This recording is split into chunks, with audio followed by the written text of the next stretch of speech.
Hello students, welcome on success stars with Priyanka.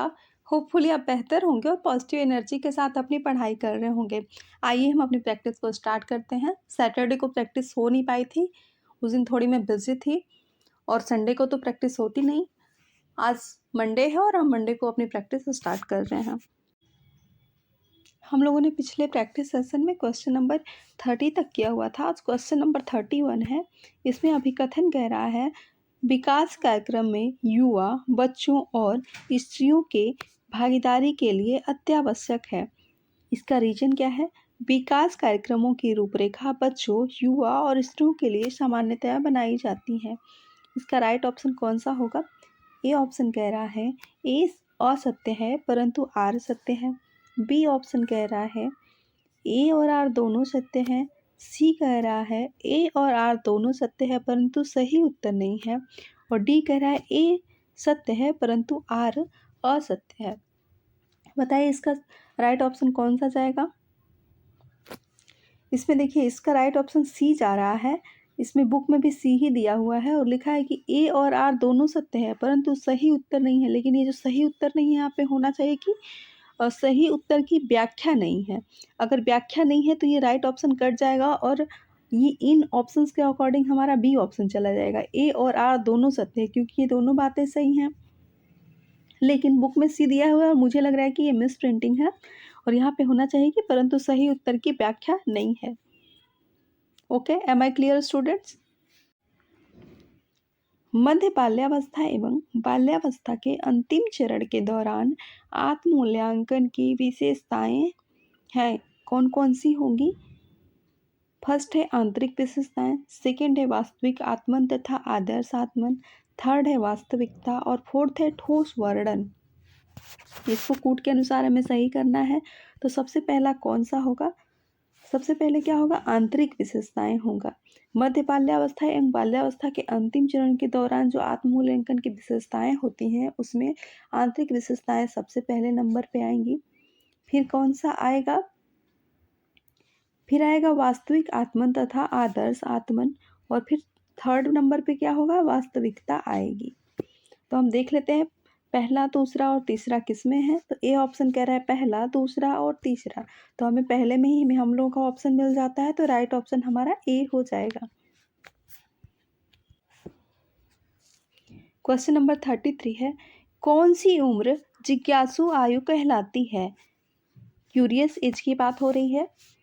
Option number A कह रहा है 10 से 12 वर्ष, ऑप्शन नंबर बी कह रहा है 8 से 12 वर्ष, सी कह रहा है 6 से 8 वर्ष और डी कह रहा है 2 से 6 वर्ष।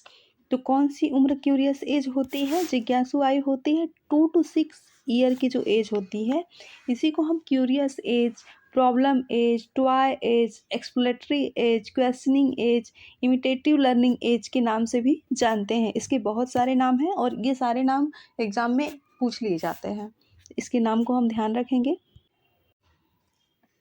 विकास की उत्पत्ति होती है किससे होती है? ऑप्शन नंबर ए हमारा कह रहा है परिपक्वता और बुद्धि की परस्पर क्रिया से, बी कह रहा है प्रशिक्षण और अभ्यास की परस्पर प्रक्रिया से, ऑप्शन नंबर सी कह रहा है परिपक्वता और सीखने की प्रक्रिया से, और डी कह रहा है प्रशिक्षण एवं अधिगम की परस्पर क्रिया से। तो किससे होती है विकास की उत्पत्ति, डेवलपमेंट की उत्पत्ति किससे होती है? ऑप्शन नंबर ए परिपक्वता और बुद्धि की परस्पर क्रिया से, मैच्योरिटी और क्या है, इंटेलिजेंस की जो प्रोसेस होती है उससे होती है विकास की उत्पत्ति। क्वेश्चन नंबर 35 है, विकास से तात्पर्य है, बताइए डेवलपमेंट से क्या तात्पर्य है? ए कह रहा है गुणात्मक परिवर्तन, बी कह रहा है परिमाणात्मक परिवर्तन, सी कह रहा है गुणात्मक एवं परिमाणात्मक परिवर्तन और डी कह रहा है उपरोक्त में से कोई नहीं। तो डेवलपमेंट से क्या तात्पर्य है? डेवलपमेंट हमारा क्या है? गुणात्मक एवं परिमाणात्मक दोनों है, क्वालिटेटिव और क्वांटिटेटिव बोथ है। तो ऑप्शन नंबर सी हमारा सही हो जाएगा।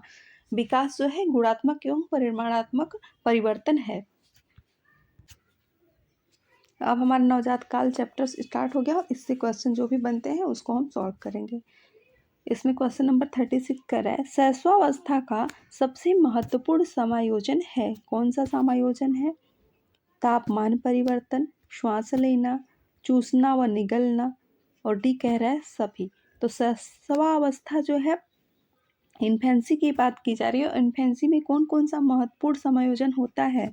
उपरोक्त सभी है इसका राइट ऑप्शन, क्योंकि तापमान परिवर्तन, श्वास लेना, चूसना व निगलना, ये सभी ही शिशु जब पेट से बाहर आता है तो ये सभी चीज़ों का समायोजन करता है, क्योंकि बच्चा जो है गर्भ में जब होता है तो आंतरिक वातावरण में होता है, और जैसे ही वो गर्भ से बाहर आता है तो बाह्य वातावरण में आ जाता है, जो और बाहर की चीज़ों से वो समायोजन करता है, जिसमें तापमान परिवर्तन, श्वास लेना, चूसना, निगलना, सभी क्रियाएं वो सीखता है।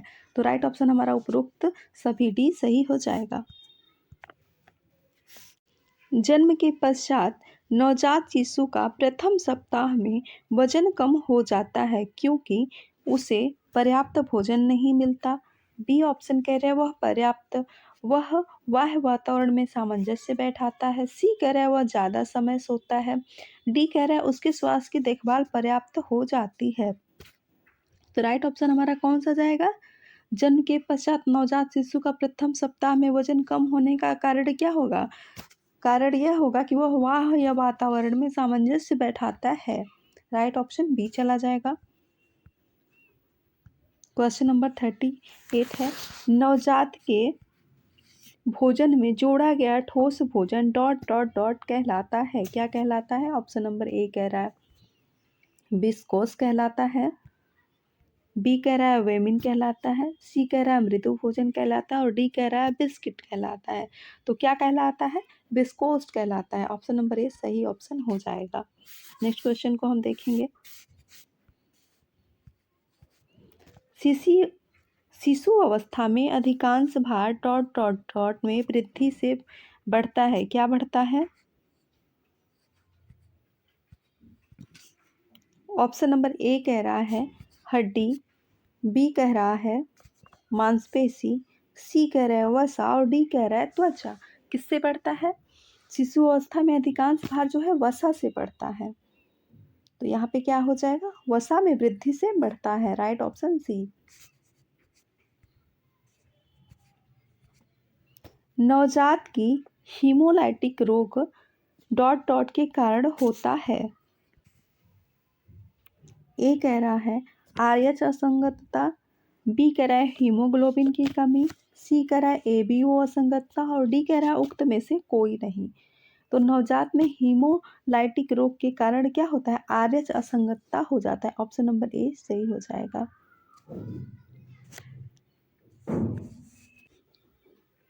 जन्म से 8 से 12 मास के बच्चे की विकास अवधि को कहते हैं। क्या कहते हैं? टॉडलर, शैशव, टीन आयु, पीयर। क्या कहेंगे हम? 8 से 12 मंथ के बेबी को शैशवावस्था होती है 8 से 12 महीने के बच्चे की, क्योंकि 0 to 2 ईयर क्या होती है? इन्फेंसी होती है, और 8 से 12 माह का समय भी 0 to 2 ईयर के अंदर ही आता है। बेबीहुड के नाम से भी इसे जानते हैं। इन्फेंसी, बेबीहुड, शैशवावस्था, इन सभी नामों से हम जानते हैं। नेक्स्ट क्वेश्चन को हम देखेंगे। नवजात शिशु के आकलन हेतु एपकर मापनी, यहाँ पे अवकार स्कोर की बात हो रही है, अवकार स्केल जिसको हम कहते हैं, में 2 कर प्राप्तांक किसके लिए दिया जाता है? तो अवकार स्केल में किसके लिए 2 कर प्राप्तांक दिया जाता है? हम ऑप्शंस को चेक करेंगे। ऑप्शन नंबर ए कह रहा है हृदय की गति प्रति मिनट 100 से 140 धड़कने, बी कह रहा है निम्न परावर्तन प्रतिक्रिया, सी कह रहा है सुदृढ़ श्वसन तथा रुदन, और डी कह रहा है देह गुलाबी तथा हाथ पैर गुलाबी। तो अवकार स्केल में हम सबसे पहले ये देखते हैं कि हृदय की गति प्रति मिनट 100 से 140 है कि नहीं, तो फर्स्ट नंबर पे हो जाएगा। फिर सेकंड नंबर पे हम देखेंगे कि सुदृढ़ श्वसन तथा रुदन है कि नहीं, बच्चा अच्छे से रो रहा है कि नहीं, उसकी सांसें अच्छे से चल रही हैं कि नहीं, तो सेकंड नंबर पे ये हो गया। और थर्ड नंबर पे हम देखते हैं कि देह गुलाबी तथा हाथ पैर गुलाबी। तो हमारा ऑप्शन कौन सा बन रहा है? पहला, दूसरा और तीसरा, यानी कि ए, सी और डी। हम ए, सी और डी को देखेंगे। ऑप्शन नंबर ए कह रहा है ए, सी और डी। ऑप्शन नंबर ए में ही हमें मिल जाता है, हमें बाकी के ऑप्शंस को चेक करने की ज़रूरत नहीं है। ऑप्शन नंबर ए ही हमारा सही ऑप्शन है, क्योंकि अवकार स्कूल में हम सबसे पहले देखते हैं कि हृदय की गति प्रति मिनट 100 से 140 धड़कने हैं कि नहीं हैं, सुदृढ़ श्वसन तथा रुदन है कि नहीं है, देह गुलाबी तथा हाथ पैर गुलाबी है कि नहीं है। नेक्स्ट क्वेश्चन को हम देखेंगे।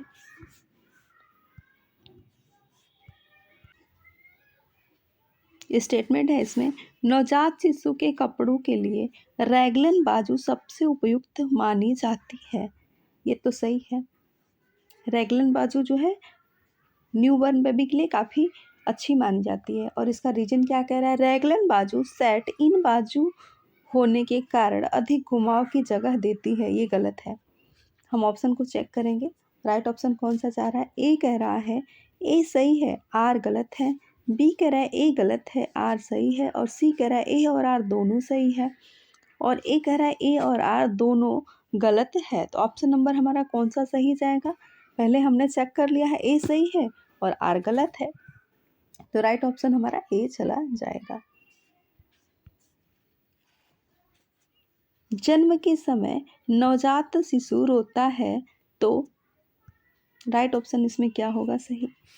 फर्स्ट कह रहा है ए रक्त प्रवाह उत्तेजित होता है, बी कह रहा है श्वसन क्रिया आरंभ होती है, सी कह रहा है वह भूखा होता है, और डी कह रहा है उसे दर्द हो रहा होता है।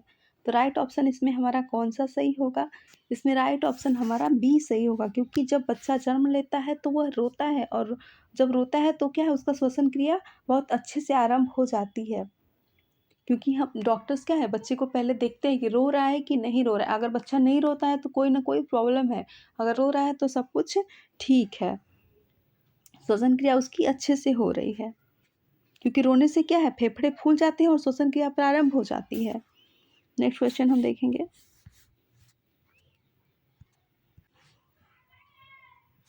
वृद्धि एवं विकास होता है। ऑप्शन नंबर ए क्या कह रहा है ए जटिल से सरल की ओर, बी कह रहा है सरल से जटिल की ओर, सी कह रहा है सरल से सहजता की ओर, डी कह रहा है नीचे से ऊपर की ओर। तो ग्रोथ एंड डेवलपमेंट कैसे होता है, सिंपल टू कॉम्प्लेक्स होता है, यानी सरल से जटिल की ओर। Right option B. मानव विकास अध्ययन है। ऑप्शन नंबर ए कह रहा है बाल्यावस्था का, बी कह रहा है बाल्यावस्था से यौनावस्था का, सी कह रहा है वृद्धावस्था में गर्भाधान से, और डी कह रहा है प्रौढ़ावस्था में। यहाँ पे ह्यूमन डेवलपमेंट की बात हो रही है, और डेवलपमेंट हम जानते हैं कि क्या है, कंटिन्यू चलने वाली प्रक्रिया है, और वो क्या है, गर्भ से कब्र तक, यानी कि जन्म से लेकर मृत्यु तक, गर्भावस्था से ही, जन्म से नहीं गर्भावस्था से ही, जैसे ही बेबी कंसीव होता है वहीं से विकास आरंभ हो जाता है और वो मृत्यु तक चलता रहता है। एक लाइन है कि विकास जो है ऊम टू टूम जाता है, यानी कि वोम टू टूम, यानी कि गर्भ से कब्र तक चलने वाली प्रक्रिया है। तो इसमें राइट ऑप्शन क्या होगा, इसमें ऑप्शंस कुछ अलग दिख रहे हैं मुझे। बाल्यावस्था का तो बस है नहीं अध्ययन मानव विकास, बाल्यावस्था से यौनावस्था का भी नहीं है, क्योंकि गर्भावस्था से मृत्यु तक का अध्ययन है मानव विकास जो है, और इसमें ऐसा ऑप्शन दिख नहीं रहा है, प्रौढ़ावस्था बस दिया है। इसमें ये सी ऑप्शन ही सही होगा।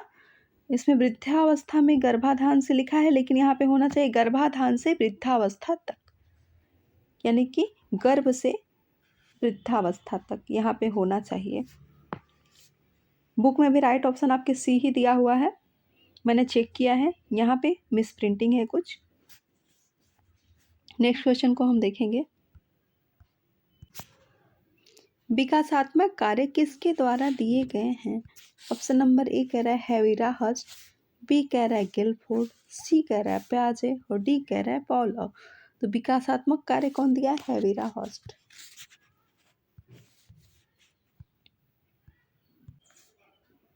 नवजात शिशु में कौन सी इंद्रिय सबसे कम विकसित होती है।